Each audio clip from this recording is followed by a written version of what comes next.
Hello and welcome to the Indie Brew Show, where we spill the tea on all of the indie games. My name is Beck. And I'm Ant, and today we have a stacked lineup of indie game goodness, and we're going to kick it off with Freshly Brewed, a cup full of the latest indie game news. Freshly Brewed. Get ready to lay down tracks and dodge train wrecks. Train Valley Origins is pulling into the station on June 12th. This is the latest entry in the beloved railway management series, and it's bringing a fresh spin to the franchise with charming visuals, new regions, and an engaging look back at the history of train travel. This new game will take you across 4 regions, from the dusty Wild West to the snowy slopes of Norway, as you master the art of railway logistics.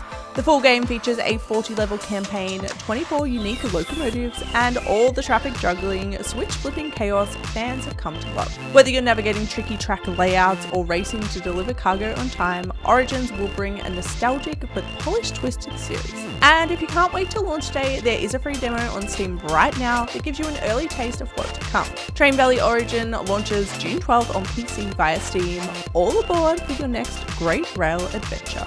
The Scottish Highlands just got a whole lot bigger. Min-Max Games and Footed Horse have rolled out Update 17 for Clanfolk, introducing the game's most expansive feature yet, a world map with over 500 hex-based territories to explore. Unlocked via the mid-game planning table, the world map allows players to send their clan members on over 100 unique expeditions. These journeys can uncover advanced technologies like steelmaking, available only through interactions with other clans' castles. Each expedition presents special events that offer additional rewards, adding depth to the colony building experience. In addition to the new exploration mechanics, Update 17 introduces more than 60 historically authentic recipes, items, and work tables. These additions enhance the technological progression within the game, offering players new ways to develop and customize their settlements. This update builds upon the foundations laid by Update 16, which added features such as difficulty modes, new environments, flooding mechanics, and a variety of objects like baby toys and turnip lamps. Clanfolk is currently available in early access on Steam with a 50% discount running until May 30th, 2025. For a detailed look at all the new features, check out the full patch notes on the Steam store. Get ready to add a little witchy flair to your sticker shop. Sticky Business is conjuring up a brand new DLC later this month. Titled Book of Shadows, this spooky little add-on is set to launch May 26th and brings a mystical twist to the cozy sticker making sim. While we don't know exactly what stickers are in store just yet, it's safe to expect spellbooks, potions, crystals, and plenty of magical vibes. Whether you're a casual crafter or a full-on sticker sorcerer, this one looks like it'll be a fun way to freshen up your shop with some supernatural charm. Book of Shadows will be available on Steam and requires the base game to play, but you can wishlist it right now ahead of its release. In this mystical Sokoban-inspired puzzler, you'll guide Alice through 7 emotionally charged landscapes, each tied to a cherished artifact from her past. As you navigate these intricate environments, you'll encounter a rich tapestry of elements, magic mirrors, clones, teleports, and more, that intertwine to create a deeply engaging experience. This isn't just a puzzle game, it's a narrative about letting go and finding peace. With its unique mechanics and touching story, Afterlight Fades promises to be a journey worth taking. You can wishlist the game and try the demo now on Steam, with the full release set for June 20th. The PC Gaming Show is back on June 8th, and while there are plenty of big names on the bill, it's the indie studios that are shaping up to be the real stars of the show. Studios like 11-Bit Studios, known for thought-provoking hits like Frostpunk, are on deck with fresh reveals, alongside beloved indie publishers like Devolver Digital, who never fail to bring the weird, the wild, and the unexpected. They'll be joined by creative teams like Fail Better Games, Chasing Rats Games, Treehouse Games, GameSwing, Ghost Ship Publishing, and Peculiar Pixels, all bringing their own flavour of innovation, heart, and style to the event. With over 70 games to be featured, this show promises a packed lineup of updates, trailers, and new announcements. So if you're into discovering hidden gems and seeing what the indie scene is cooking up next, this year's showcase is one to keep an eye on. It's all kicking off on June 8th. If you're in Australia and looking to pick up the indie hit Schedule 1, you might notice it's missing from Steam now. Don't worry, it's not banned. The game was temporarily pulled because it doesn't have an official classification rating, which is a must-have for selling games in Australia. Tyler, the solo dev behind Schedule 1, explained he wasn't expecting the rule to apply to digital PC releases, thinking it was just for consoles and physical copies. He's now working with the Australian Classification Board to get it sorted and hopes to have it back up soon. If you already own the game, you can keep playing without any issues. issue. Since its early access launch back in March, Schedule 1 has sold over 3 million copies and is sitting on a stellar 98% positive rating on Steam. This is a reminder that even successful indie games can hit unexpected bumps when dealing with local rules, but it looks like Schedule 1 will be back before long. And we have some exciting news from the Indie Brew this week too. And this one is specifically for our developer friends. If you are an indie developer based in Australia or New Zealand, there is some exciting news. The ANZ Indie Showcase is coming back this September and applications are officially open. The showcase is all about putting the spotlight on the incredible creativity bubbling in the region's indie scene. Whether you're working on a fresh new title or gearing up for a release, this is your chance to share your game with players, press, and industry pros from around the world. Developers can now apply to be featured by submitting their projects through the official form, and creators and influencers wanting to be part of the showcase can apply now too. It's a fantastic platform to get exposure, build connections, and join a vibrant community of local creators. The ANZ Indie Showcase aims to celebrate the unique talent across Australia and New Zealand, offering a stage for games that deserve to be seen and heard. The event will go live in early September. Stay tuned for more details on the lineup and how you can watch. If you're looking to get your game in front of an enthusiastic audience and connect with fellow developers, now is the time to jump on board. That wraps up this week's Freshly Brewed, so now it's time to check out what is on the menu for indie games this week.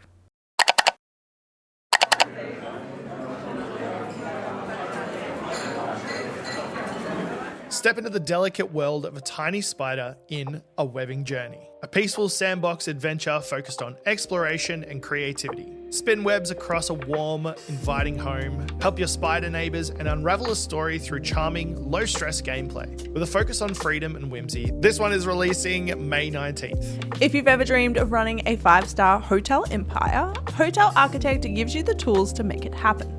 From designing elaborate floor plans to managing staff and handling demanding guests, this tycoon sim is all about balancing aesthetics with logistics. Travel the world and build iconic hotels in diverse environments while facing dynamic challenges like managing the heat and the weather and dealing with critics. This one is coming to early access May 20th. Desktop Survivors 98 turns your virtual desktop into an arena of chaos. This unique roguelike bullet heaven blends nostalgic 90s visuals with frantic cursor-based action. You'll explore digital folders, battle swarms of malware, and unlock weapons and upgrades as you survive wave after wave of quirky enemies. It's weird, fast-paced, and packed with retro charm. This one's coming out on May 20th. Get ready to pounce into rhythm-fueled mayhem in Jumping Jazz Cats, a musical platformer where the groove is just as important as your jumps. Choose your cat, style them up, and leap your way through jazzy beat-driven levels, either solo or in multiplayer. With fast-paced gameplay and a playful soundtrack, it's the perfect party game for cat lovers and rhythm fans alike. You can jump into this one from May 20th. Scarleth is a pixel action RPG where you play as Leth. Recovering from the loss of his right arm, he must embark on a journey through various locations to rescue his older sister Isabel. Looks similar to old Final Fantasies, but with a Souls-like gameplay. This one's coming out on May 21st. Tales of Psyche offers a heartwarming blend of farming life sim and romantic adventure set in a mystical island village filled with yokai. Grow crops, fish, mine, cook, and form meaningful relationships with a cast of charming characters, all while uncovering the island's hidden secrets.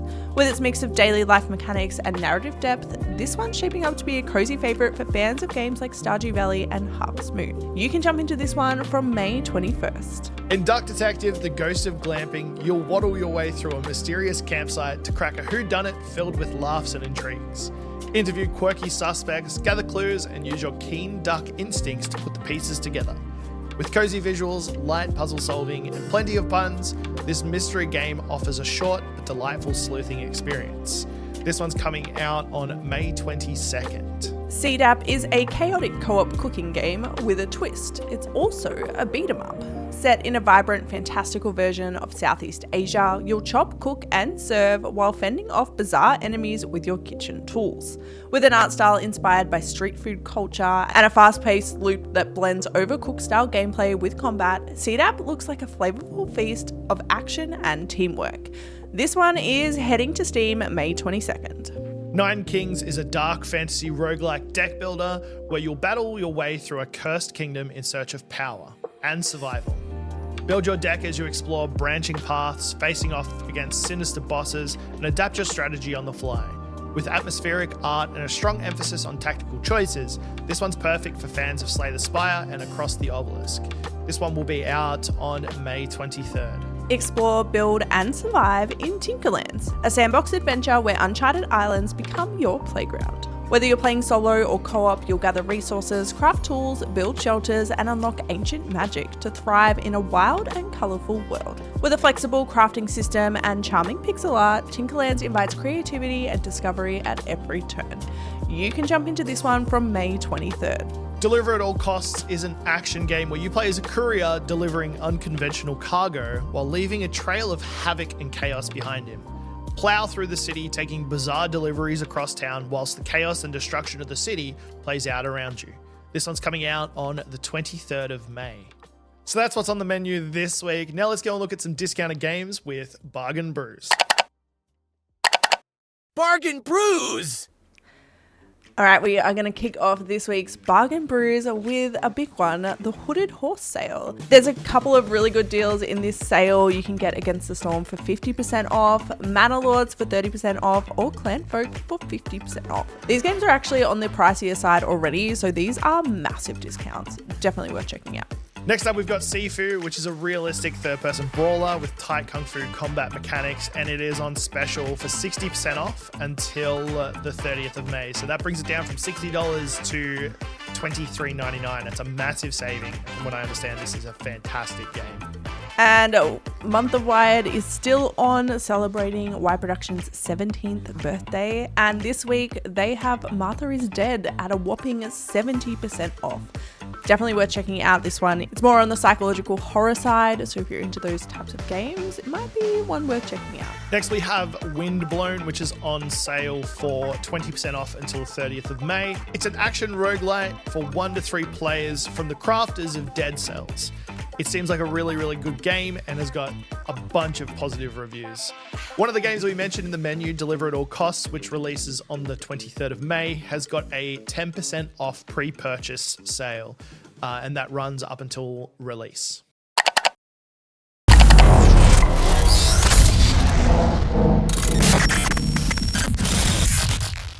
I hope you've got your wish list ready, because it's time for Signal Boost, where we get to give a little bit of a boost to games that we don't think are getting anywhere near the love and attention that they deserve. So I'm going to kick this off with a game that actually made its way to 1.0 this past week, and that game is called Preserve. Now, this one is a hexagon tile puzzle game, but it is probably one of the most relaxing and atmospheric games I've ever played. You pretty much are given a barren piece of land, and then you need to bring it back to life. So you need to place different water tiles, different habitat tiles, and you need to make the land beautiful again. And once you place 3 of the same type of tile together, so say it might be 3 jungle tiles or 3 water tiles or whatever type of habitat you have, you can actually place animals in those habitats and populate them too.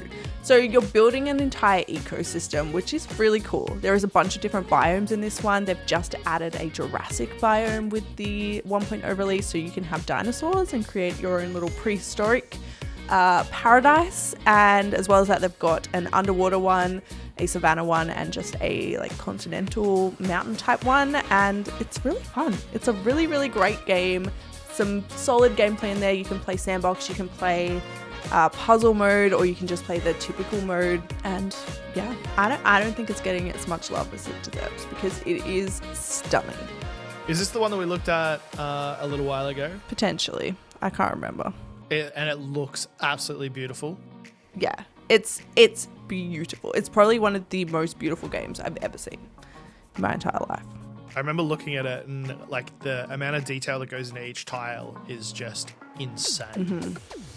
Yeah, It's probably similar to games like Dorf Romantic, those types of like hexagon puzzle games, but this one is done with more of an environmental kind of focus. So you're really trying to build up this landscape and bring back kind of biodiversity by having a bigger range of different animals and stuff. So it's really good. It's really fun. It's very replayable, easy to pick up, very casual. So it's a really solid puzzle cozy choice. And it's got dinosaurs. What more could you want? Okay, so for mine this week, it is a game that has come out recently, 9th of May, and it is Anoxia Station. Now, I just finished this last week, and this game was fantastic. For people who like games like Frostpunk or this War of Mine or those really psychological games where you have to make decisions that could affect a bunch of people, this one's fantastic. Basically, you are going underground to try and find a supply of oil to help the world because you're in some form of post-apocalyptic world that obviously needs oil. Once you get down there, you start realizing maybe you're not the first person or first group of people to go down in here, and the people who came before, something horrible went wrong. As you start to build up your resources and upgrade your base, you unlock more and more tech, and with more and more tech, you awake more and more issues. There's things like monsters, there is nightmarish horrors, there are extremely bad decisions like whether you should subvert the oxygen to let more power come through and let toxins come through, kill off half your clan, or whether to not do that. Sometimes it's needed. It's a really great game. It's only sitting at 92 reviews at the moment. Like I said, it's only come out recently, but it is one that I'd expect a lot of people that like those sorts of genres would really, really love. I'm hoping to see this game take off big. I'd like to see more updates, more gameplay, and yeah, I'd like to see this game do really, really well. So that is my choice for this week. That one looks really interesting. It is, and the story, there's a decent amount of story in it. So you have little pop-ups that have text on it. There's little radio messages that come through. You find ruins, ancient civilization stuff, and when it gets into that combat part, it does get really, really intense. It's a really good game. I started playing it probably about would have been 4 o'clock on the particular day that I was playing it, and I went to bed at about 3:30 to 4 o'clock the next morning, having played majority of it and just not even realizing the time was gone. I'd realized my stomach was rumbling, but that was about it. Probably because you didn't eat for like 12 hours. Yeah. You know it's a good game though when like sometimes you have to judge a game by like how much it makes you lose track of time. Yes. And if it makes you lose track of time, solid game. Yep. Like, yeah, 100%. And it's just that I think what it was about this game is that there is that ability to lose everything. So if you're playing through a scenario, you might be an hour or two into the scenario and everything turns bad and you end up losing and you've got to start the scenario over again. And because it's you're not playing in the exact same tile set every single time, so you might spawn in and all the resources are in a different area, so it's a completely new game each time you spawn into the scenario. There's also an ongoing mode where you can just build up your base and have fun with it as well, but yeah, the campaign was fantastic. It actually does sound really interesting. I might have to check it out. I'm getting ready to play it again. Not the campaign, I want to play the free mode and just see how far I can get.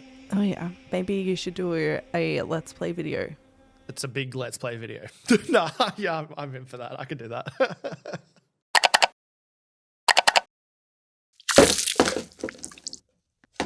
Welcome to Spill the Tea, where we have a chat about some things happening in the indie game scene. And this week we're talking about the removal of Schedule 1 from the Steam marketplace. So as far as I understand, the game has been removed, not banned, but removed due to a non-classification. The developer, Tyler, didn't realize he would have needed one for a non-physical or non-console release, which has made it so that the Australian Classifications Board has denied its release in Australia. This is an interesting one because it's only banned in Australia, or not banned, sorry. It's only been taken down in Australia, and it's only due to not having that classification. So it's not been rejected or anything like that. It's just temporarily removed.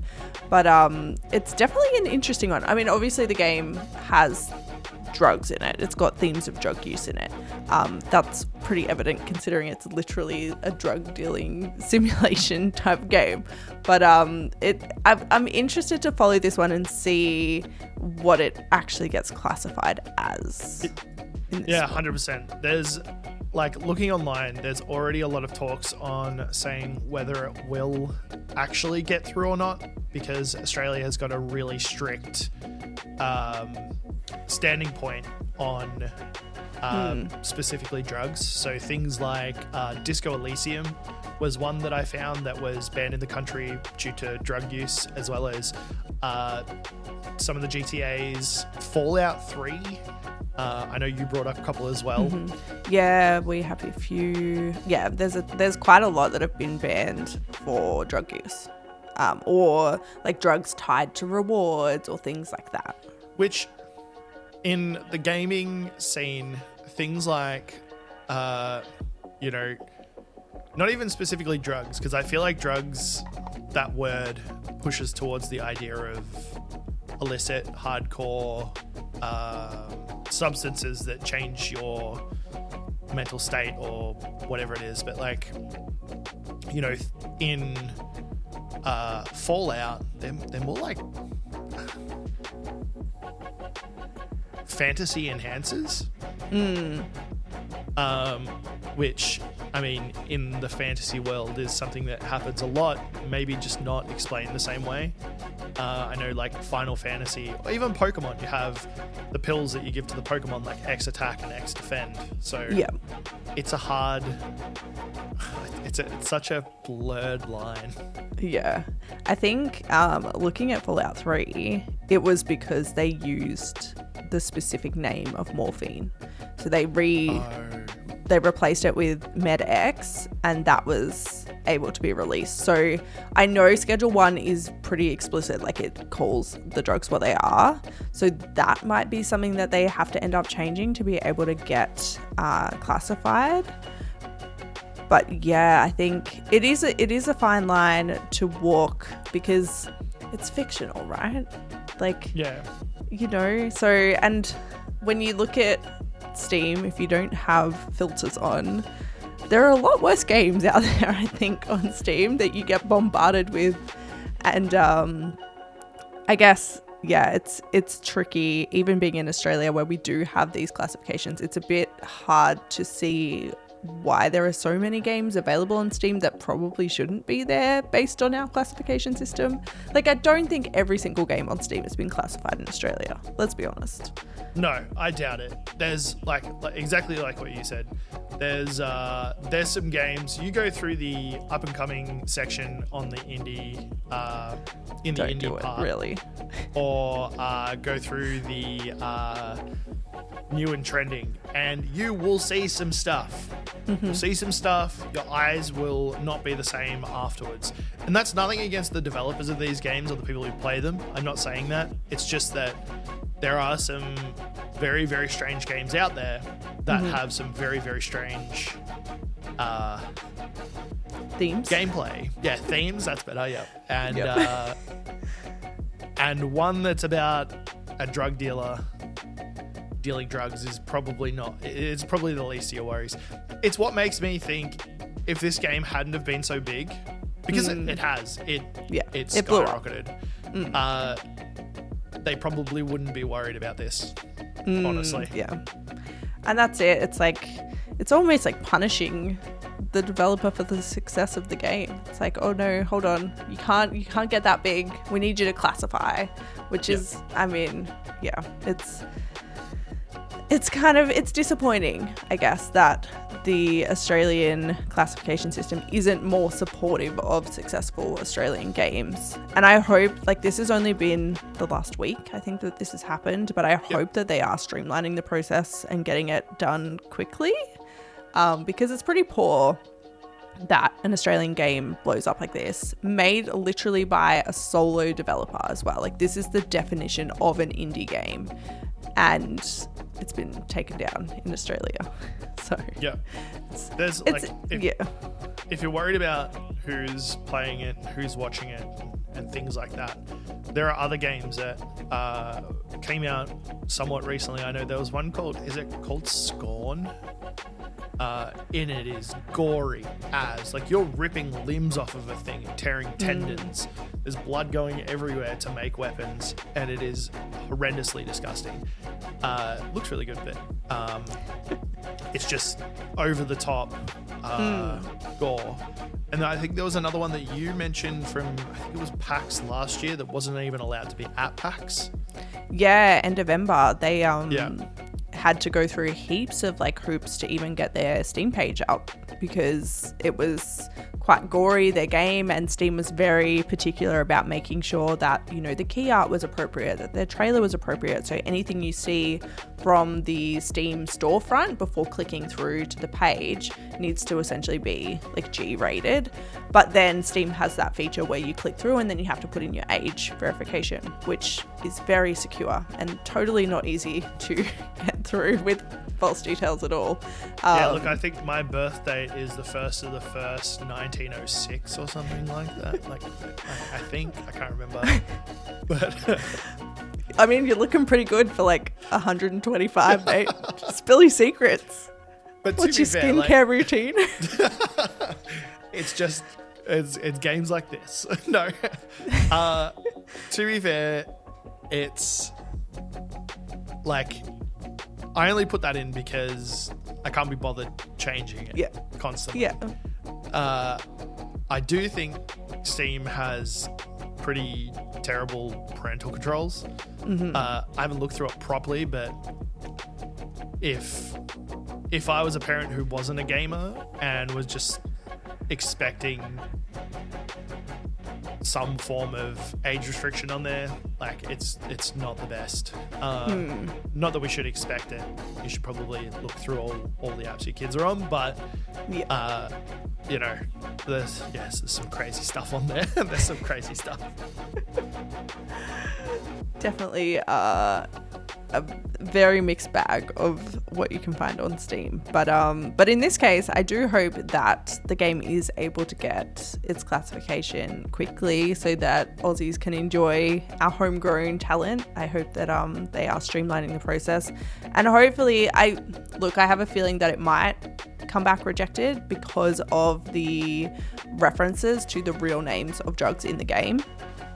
But hypothetically, that's an easy fix with just renaming everything. But yeah, it just sucks. It's, you know, you can make the exact same game and have it as a farmer's market style thing. That you're a dealer of homegrown vegetables, plants, and just plants. There'd be no issue whatsoever. Yeah, but I think it's the nature of the game. Yeah, and probably that's it. It's gotten so big on social medias where teenagers and kids are predominantly the main viewing force. So they're probably just a little bit worried about that. But still, sucks to hear that it is being held back. To be fair, as a parent, I'm also kind of happy that they're taking it somewhat seriously. Yeah. I think from what I haven't personally played it, I've watched a lot of streams of it being played, but I think from what I've seen, it's quite realistic in the process as well. So that might be where it comes into some issues. I think that's what makes it really good in a lot of ways, but I think, minus things like adding bananas to your mixes to get different flavors. I don't think that's realistic, but I don't know because I have not personally but not personally experienced that kind of real life shenanigans. Anyway, it'll be interesting. I am holding my breath. I think it might come back and need some tweaks before it'll be able to be sold in Australia. And I don't know what that means for people who have already bought it, whether or not they're allowed to keep playing it. Well, online it says back. Currently, if it comes back, currently they can still play it if they had already bought it. There's nothing stopping them from continuing to play it. Look, I think this is where it starts hurting game companies. If it does come back rejected, I have a feeling there's going to be quite a lot of people who are illegally obtaining it. Which sucks for the developer because then that money does not go to the developer. Yeah.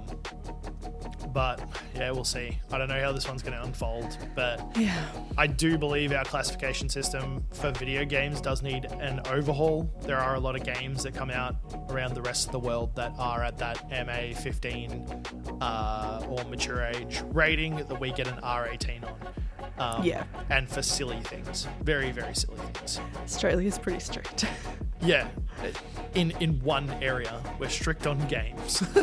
There are movies that come out that are MA15 that are much, much worse than R18 games. But I think it's the idea of because you take control of the character and you're acting out the situation, it needs to have a bigger classification, but I don't know.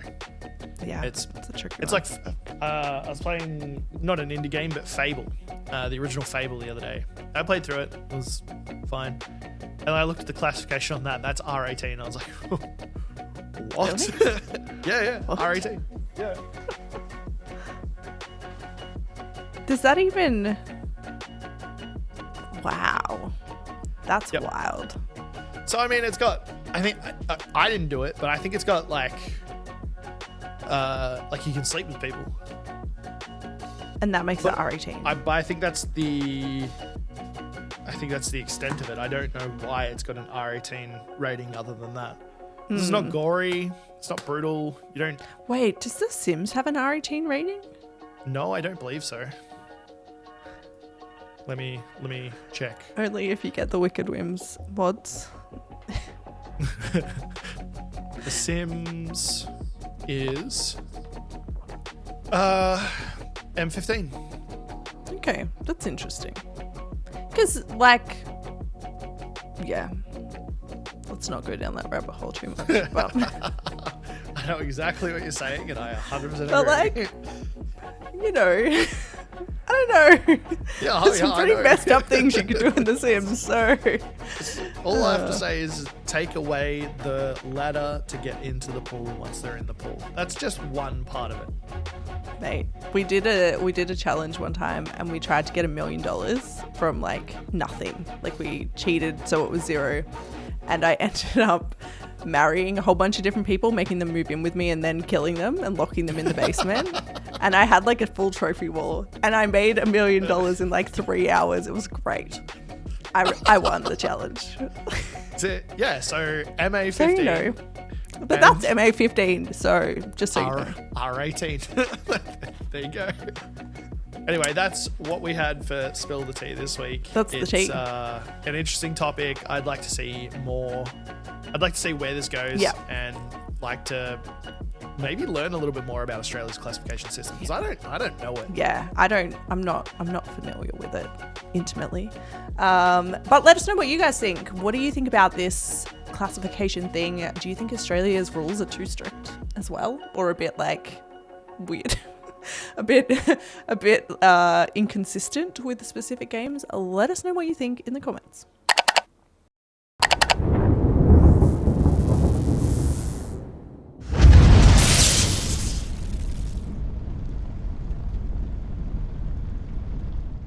So moving on, we are looking at games that we have on our backlog that we want to take off of our backlog. Games, you got to convince us to play these games. Why should we play them? That's what we want to know.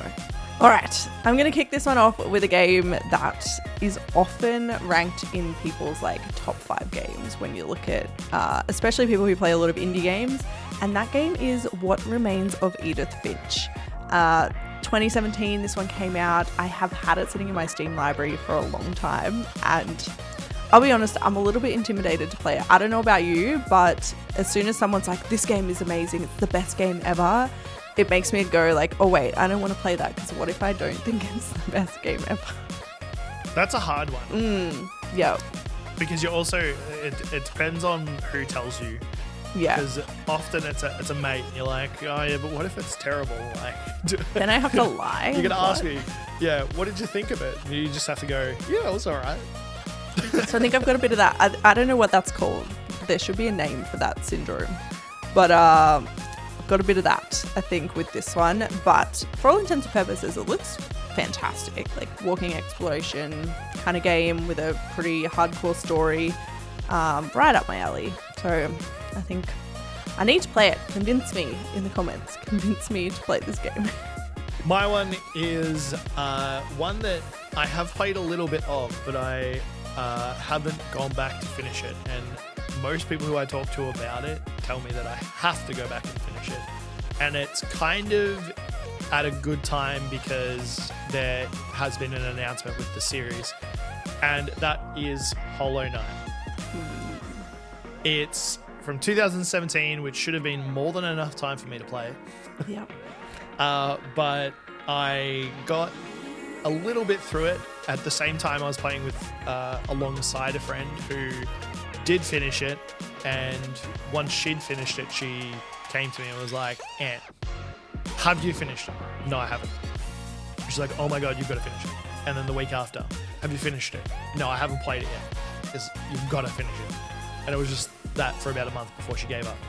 But yep. with more and more coming out about Silksong, it is definitely one that I believe I should get off my backlog. So once again, convince me. What's it gonna take to get me to play this? Tell me that it's got the best story ever, or tell me that it's. Tell me your favorite memories with Hollow Knight. Convince me to finally get this off of my backlog. Taste test. It is that part of the show where we get to tell you about the games we have been taste testing.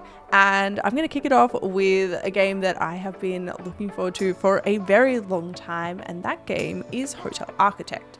So I was lucky enough to get early access to the early access of the game and managed to play through the whole, like all of the scenario levels in like a day, I think, because it was really fun. So this one is a hotel tycoon management game where you basically build a hotel. You have different customers or different, what are they called? Guests. You have different guest types that you have to kind of satisfy their requirements before they'll stay at your hotel. And you have a whole bunch of different facilities, so things like restaurants, gyms, spa, sauna, conference room, those sorts of things. So if you add them to your hotel, you can then increase your customer base and increase your rating. So there's 4 scenarios in the early access version of the game, and 2 of them have like temperature conditions as well, so one in a hot location and one in a cold location. And look, it's pretty fun. I really enjoyed playing through the scenarios. I think it is a little bit on the simpler side of a management kind of style of thing. So all of the scenarios you're given basically the hotel already built and you just kind of extend it. But it's almost like they've done too much for you and it's not challenging enough because you don't have to really build too many of the facilities or things like that. So I do kind of wish it was more bare bones. As someone who loves games like, you know, Theme Hospital and Roller Coaster Tycoon 2 and all those iconic tycoon games where you pretty much start with like very little in your thing and you have specific goals. You do have specific goals, but you do start with pretty much a pre-built hotel, which I think they've done it a bit too much. I would like a bit more freedom, but there is a sandbox mode and you can pretty much go nuts there and build from scratch, build whatever you want, but there's not really challenges in that. Like there's no goals or anything. It's just play until you get bored. So it's interesting, but it is a solid game. I did cover the demo back in Steam Next Fest. So we do have a video on the channel about the demo specifically, and I was very excited to see that they added in the employee control so you can choose which tasks your different employees do. That was one of the things I really wanted to see added in early access, and they put that in. So that was really good. But yeah, overall, it's a pretty solid game. Ton of fun. We will have a Let's Play video coming out where I build a hotel from scratch. So you can catch that this week at some point on YouTube. But yeah, solid game for those who love like tycoon management style games. It does sound really good. I used to love the old tycoon games, like Roller Coaster Tycoon or Zoo Tycoon. I love them. And I 100% get what you mean when you say like those games started you from scratch. Literally, you had like the smallest tile, you build one roller coaster, and then you've got to expand from there. It's like a difficulty thing. Like if the game's not hard enough, you lose interest in it, I think. So I think it just needs a bit more balancing in that regard. They could really just, rebalance a little bit more to make it a little bit more difficult. And they don't have difficulties in the scenarios either. Like there's no difficulty settings. So even adding that potentially could be a way to kind of appeal to the broader audience. So people who are more management tycoon people like me who just want to have like a fully fledged hotel can do that. Very nice. Well, this week I've been playing Drop Duchy, which is a roguelite tile-based game. So you get a bunch of cards, and each card has got a different effect that it does, and you then also have terrain cards.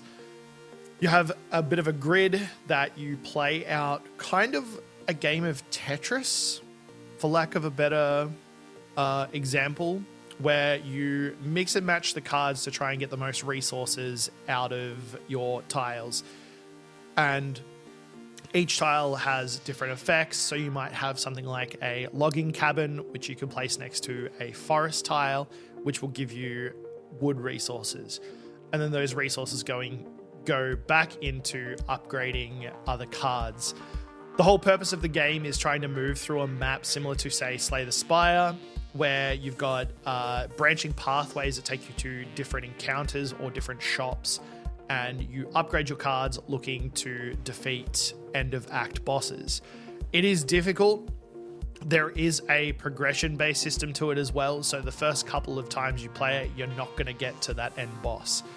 You do have to try and make the most out of everything that you get to upgrade your stuff to then hopefully beat one of the bosses. There are multiple factions you can play as, which all come with different cards, and there is just a bunch of really cool mechanics in the game that allows it to be very open-ended. It's either you're either going to have a really good run and be overpowered, or you're going to have a terrible run and struggle the entire time. It was very challenging. It was very strategic, and it was very enjoyable as a roguelite. I really, really enjoyed it. I haven't even opened up the new factions yet. I've just been playing with the one faction, but it's a very enjoyable faction. It's very intricate, very in-depth. I'm so keen to see what comes out with future updates and things like that. Very good game to really sink your teeth into. I lost hours on this one as well.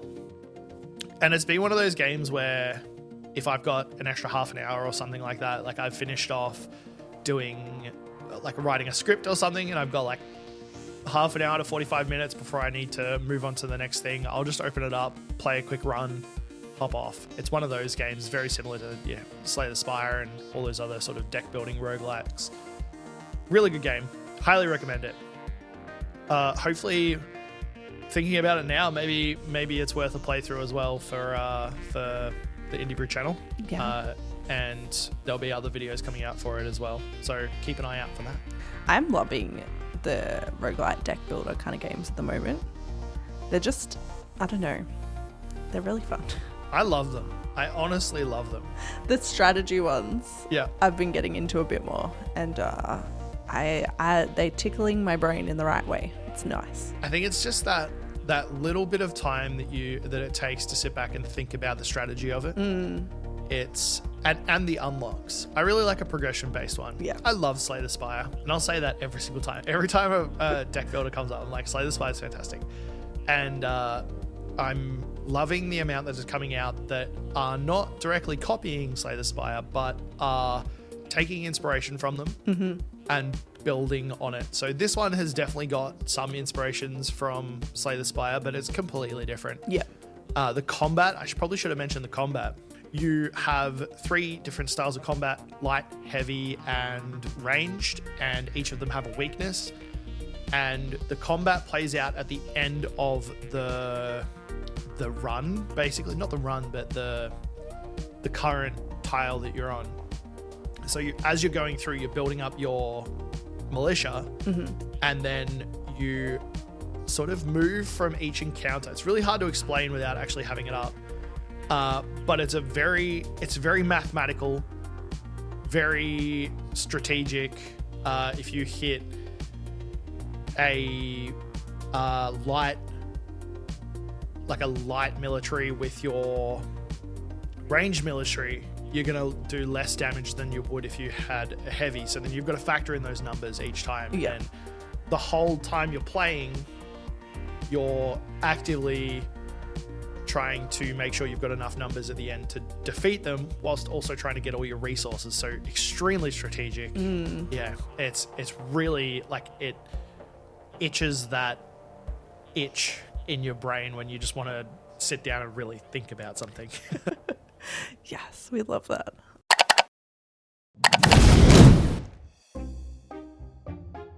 Do you want to do a challenge? Have you got anything in mind?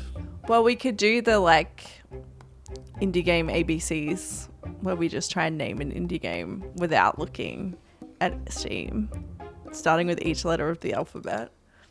Because I can't even think of one that'd start with A, honestly. A Short Hike. Oh, yeah, C, perfect. B, Balatro. I don't know. C, Cattle Country. That's not out yet. Does it count if it's not out yet? Sure. D, What were you just talking about? Drop Duchy.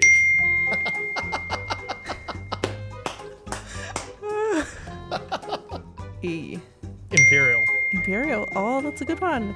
F, Frostpunk. Yeah. Technically indie. Oh, we might actually be able to do this.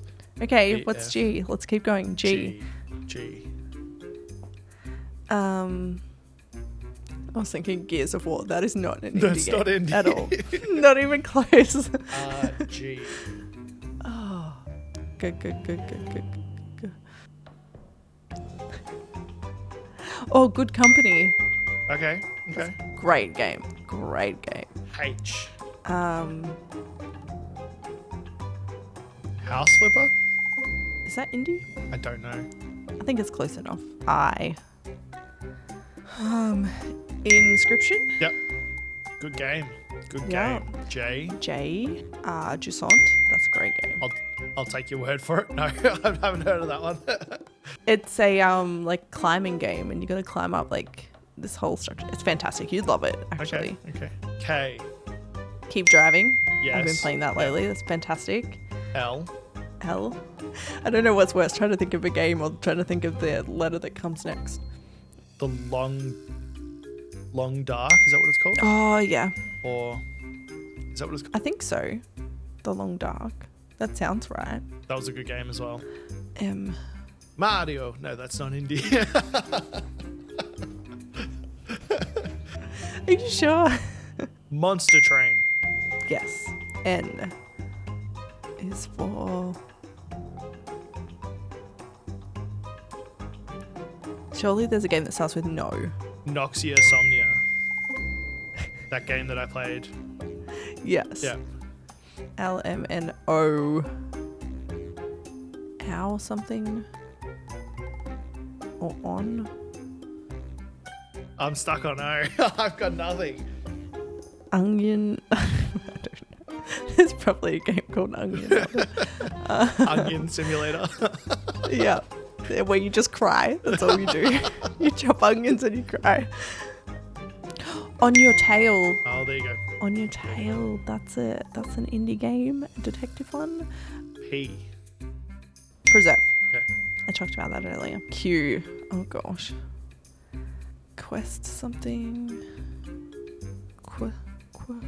Quap. Is that an actual It word? is a game. It's that one where you got to run and you press QWOP to control the different limbs. Oh, okay. It's like a super silly indie flash game. Oh, we'll take it if it takes our Q. R is for... Surely you'd think that R would be easier than half of the other letters we've done. Yeah. R should be really easy. Really, really good indie game. That does not count. Ricochet Rodeo. Okay, yeah. Did you play that at PAX? They were the ones dressed as cowboys. No, but I watched. That one was busy. It was always busy. I think it was because they were dressed as cowboys. Yeah, probably. Maybe we should dress as cowboys. We should. We'll do a cowboy special. S. S.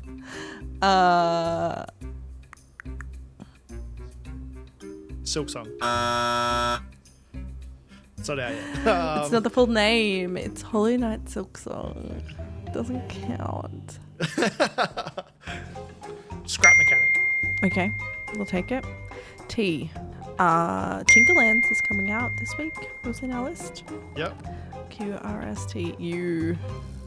Oh, what's it called?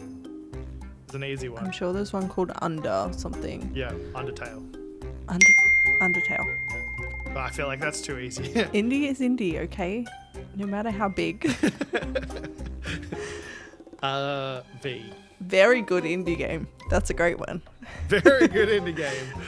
I feel like there's one that's like Vox something or other. Viewfinder. Viewfinder. Yes, good game.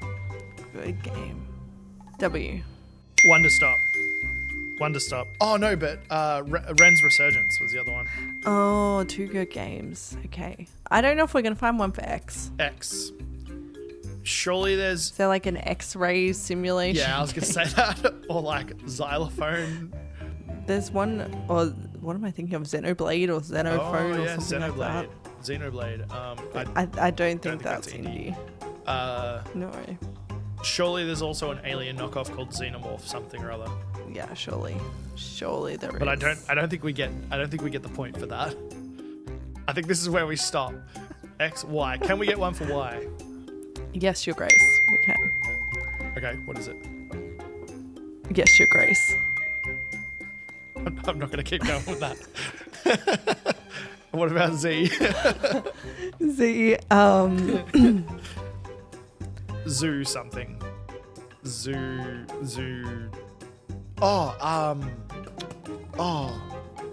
What was that messed up zookeeper one where the... Zootosis or something? Zoococus? No, not cocus. Zoochosis or zoocosis? Yeah, something like that. Zootrosis? I think it was zoocosis. Zoocosis. Okay, we got pretty much everything except for X. That was not bad. Indie games that start with X. I don't think there's much, to be honest. There's with you, really that start not. with X. It's a missed opportunity. You should be starting a game with something that starts with X. Oh, okay, here we go. There's some Xenoraptor, Xenocrisis, Xenocommand. Okay. I think the fact still remains, if you name your game as something starting with X, it will probably stand out in search. That's it. So that's the top tip for the week. All right. I think we're ready to wrap this show up. Thank you so much for tuning in to the very first episode of the Indie Brew Show. It has been an absolute pleasure getting to share so many incredible indie games with you guys. And hopefully many, many more as we continue to go through the show from week to week. We'd love to know what games you're looking forward to, what are your favorite games, all of those things. So make sure you drop a comment with your favorite part of the show and any indie games you think need to be on our radar. If you want to check out more indie game content, make sure to subscribe and check out some of the other videos that are on the channel. You are going to find plenty of indie games to play. And until next time, Stay caffeinated.